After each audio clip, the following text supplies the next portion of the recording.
السلام علیکم دوستو، آج ہم بات کریں گے ابراہہ کے بیت اللہ پر حملہ آور ہونے کے اسباب کے متعلق اور اللہ تعالیٰ نے اسے کیسے نیست و نابود کیا۔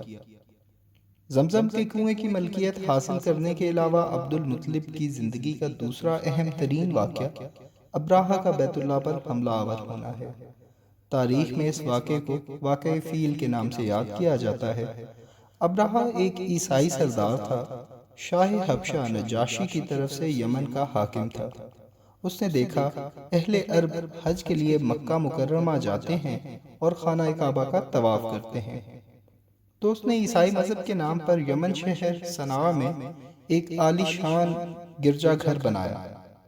اس گرجا گھر کی خبر کنانا کے ایک آدمی کو ہوئی۔ کنانا وہاں کا ایک قبیلہ تھا اور اس کا آدمی وہاں جا کر گندگی پھینک کر بھاگ آیا۔ ابراہہ نے غصے میں آ کر قسم کھائی کہ کعبے کو ڈھا کر دم لے گا، چنانچہ وہ ایک لشکر جرار لے کر مکہ مکرمہ کی طرف روانہ ہوا۔ راستے میں عرب کے جس قبیلے نے بھی مزاحمت کی، ابراہہ نے اسے کچل ڈالا، یہاں تک کہ وہ مکہ معظمہ پہنچ گیا۔ وہاں کے لوگوں کو اپنے ارادے سے خبردار کرنے کے لیے اس نے اہل مکہ کے جانور پکڑ لیے۔ اس میں حضرت عبد المطلب کے بھی 200 اونٹ شامل تھے۔ حضرت عبد المطلب کو ابراہہ کی چڑھائی کی خبر ملی تو وہ خانہ کعبہ کی دیواروں سے لپٹ گئے اور رو پڑے، اللہ سے اپنے گھر کی حفاظت کی دعا مانگی۔ قریش کے چند سرداروں کو لے کر ابراہہ سے ملنے گئے، اس سے اپنے اونٹوں کی واپسی کا مطالبہ کیا۔ ابراہہ ان کی بات سن کر حیران ہوا اور بولا، تم نے اپنے اونٹوں کی واپسی کی تو بات کی، کعبے کے متعلق ایک لفظ بھی نہیں کہا۔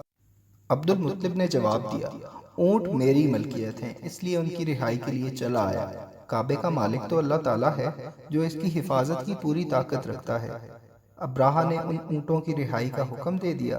یہ اپنے اونٹ لے کر مکہ معظمہ واپس آ گئے اور قریش سے فرمایا، تم لوگ پہاڑوں کی گھاٹیوں اور چوٹیوں پر چلے جاؤ۔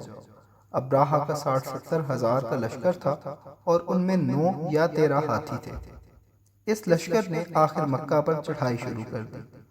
لشکر مکہ کے نزدیک پہنچا تو محمود نامی ہاتھی نے مکہ میں داخل ہونے سے انکار کر دیا اور وہیں بیٹھ گیا۔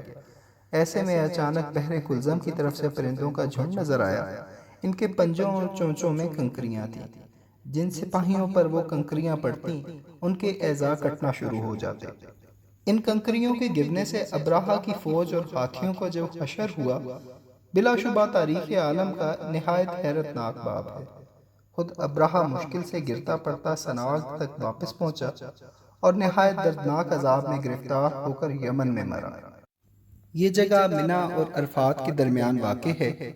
حاجی حضرات کو یہاں سے تیز چلنے کا حکم ہے۔ اس کی وجہ یہ ہے کہ یہاں پہ اللہ تعالیٰ کا عذاب نازل ہوا تھا۔ اس وادی کو وادی ابراہہ کے نام سے جانا۔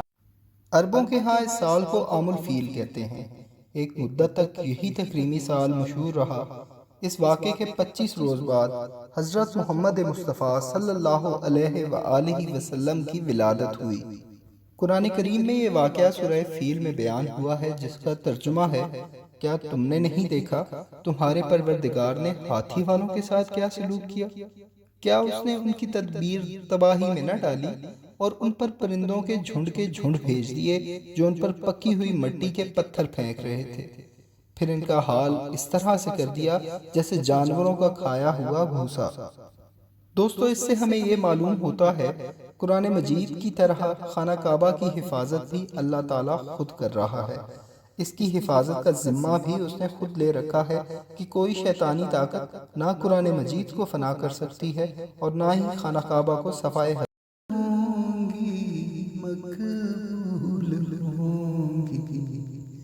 میزاب رحمت ہے میرے سر پر، اللہ اکبر اللہ اکبر